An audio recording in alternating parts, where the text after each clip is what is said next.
Okey,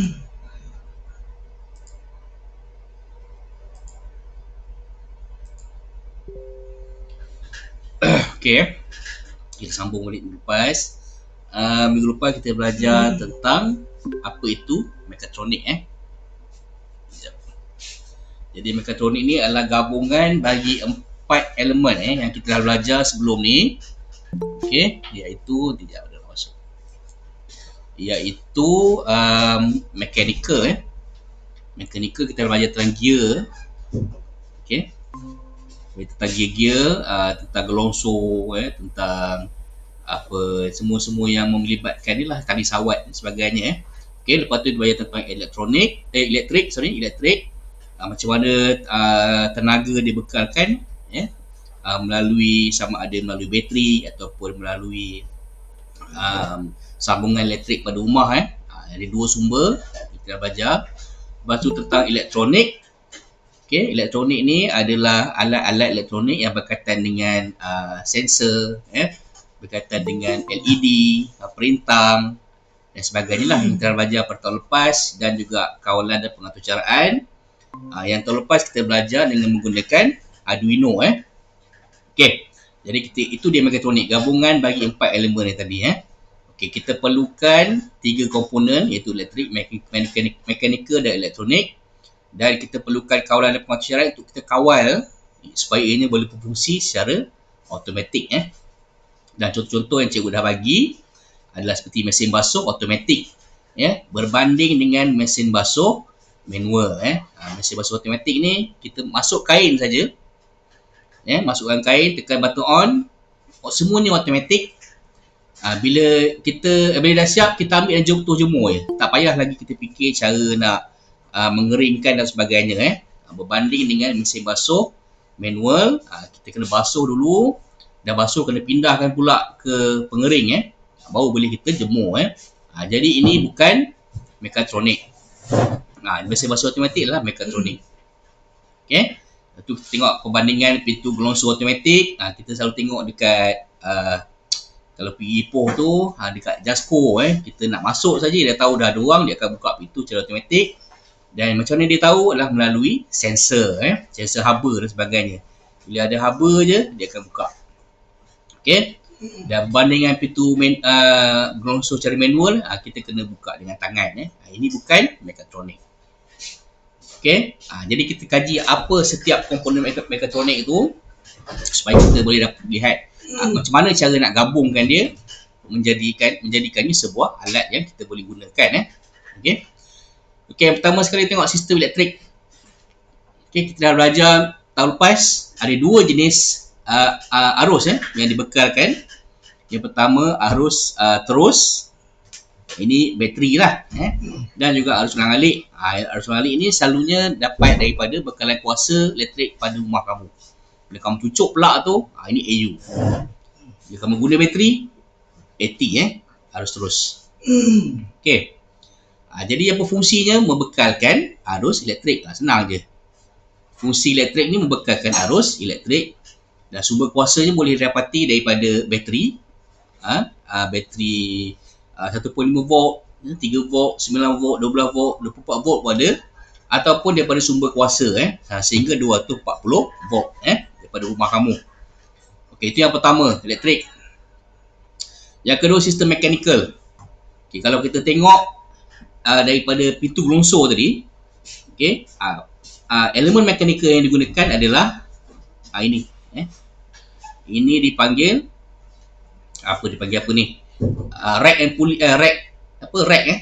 steering rack dan pinion. Okey, ini gelongsor dia akan menyebabkan pintu tu boleh digelongsor buka. Okey, ini tali sawat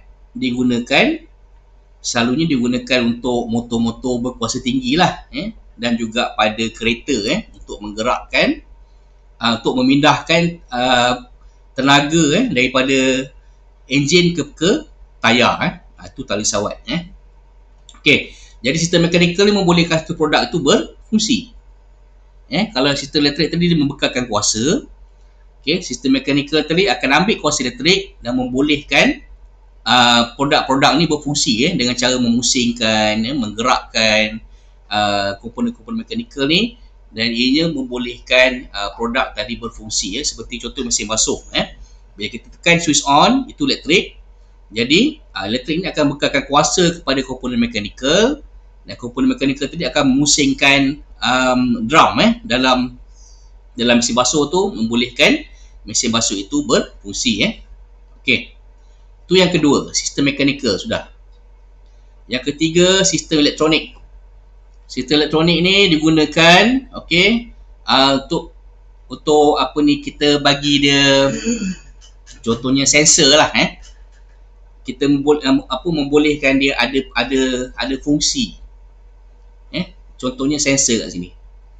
Tadi cikgu dah bagi contoh tentang pintu gelongsor pintu gelongsor automatik. Macam mana dia tahu yang ada orang akan masuk? Melalui sensor ataupun penderia. Penderia ultrasonik ni dia boleh mengesan jarak. Kalau ada orang menghala ke pintu, dia akan dapat kesan orang tu, dan dia akan memusingkan menggerakkan pintu gelongsor. Dan contoh lain, kalau katakan sensor haba, sensor haba juga boleh digunakan untuk membuka pintu. Apabila dia kesan ada haba, dia akan membuka pintu. Selain daripada tu, lampu-lampu ataupun LED LED yang kamu tengok bila kamu tekan on tu, ada lampu kecil nyala kan. Itu lampu LED digunakan untuk menandakan sesuatu. Contoh kata kalau dia merah berkelip-kelip, ada masalah lah. Kalau warna hijau maknanya okey kan. Itu menggunakan peranti elektronik. Kapasitor digunakan untuk menyimpan cas, fungsi sama macam bateri, tetapi nak guna dia bukan macam bateri. Nanti kita belajar nanti. Dan papalita untuk menggabungkan, untuk kita gabungkan, letakkan semua elemen-elemen elektronik ni ke dalam satu tempat. Okey, ini sistem elektronik. Akhir sekali ialah sistem kawalan dan pengaturcaraan. Dekat sini yang kita belajar tahun lepas, kita gunakan Arduino. Arduino ni dia akan menjadi otak bagi peralatan tersebut, produk tersebut. Contohnya tadi, kalau macam mana kita nak beritahu pintu gelongsor tadi untuk kesan manusia dan buka. Kalau kita letak saja sensor dekat pintu tu, dia takkan buka. Sebab apa? Sebab tidak ada arahan untuk membuka pintu. Jadi siapa yang bagi arahan? Yang bagi arahan adalah Arduino ataupun kawalan. Ada macam jenis kat sini. Ada Arduino, ada magnet code dan ada microbit. Macam-macam jenis. Kat sekolah kita belajar Arduino. Jadi fungsi Arduino ni adalah mengarahkan pintu tadi untuk buka setelah sensor tadi mengesan ada orang. Faham tak? Boleh? Okey. Jadi Arduino ni berfungsi sebagai otak lah. Sebagai otak manusia. Dan kalau kita bandingkan sistem mekatronik dengan manusia, Arduino ni adalah otak. Sensor tadi adalah mata dan telinga, dan juga pintu gelongsor tadi adalah tangan dan kaki. Dapat fungsi dia. Jadi sensor tadi akan kesan ada orang, macam mata lah, nampak ada orang nak masuk kan. Dia beritahu pada otak Arduino, dan Arduino akan arahkan kepada tangan dan kaki untuk membuka pintu tadi. Ataupun dalam kes ni mekatronik tadi lah, gear, gelongsor dan sebagainya untuk membuka pintu. Okey. Jadi itu adalah 4 perkara yang kita perlu belajar tentang sistem mekatronik. Kamu perlu tahu sebab nanti kamu akan buat projek yang berkaitan dengan sistem mekatronik tadi. Okey. Jadi buka sekolah nanti cikgu akan bagi kamu beberapa bahan, kamu akan buat dalam kumpulan lah. Kita akan sambung nanti. Okey. Ini dipanggil sebagai gambar rajah blok. Okay. Gambar rajah ini kita gunakan untuk sistem, memperkenalkan sistem asas. Macam mana sistem ini berfungsi. Bekalan ni, sekejap, cikgu bawah sikit.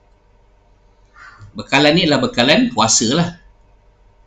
Kuasa tu datang daripada mana? bateri ke ataupun daripada rumah kamu lah, sistem elektrik rumah kamu. Okey, dia akan bagi kuasa kepada peranti elektronik kamu, sensor, diode, LED dan sebagainya. Dia juga akan bagi kuasa kepada Arduino ataupun pengawal. Okey, dia juga akan bagi kuasa kepada komponen-komponen elektronik. Okey, isyarat-isyarat lain, dan juga akan bagi kuasa kepada peralatan mekanikal. Akan bagi kuasa. Lepas tu motor ni tadi akan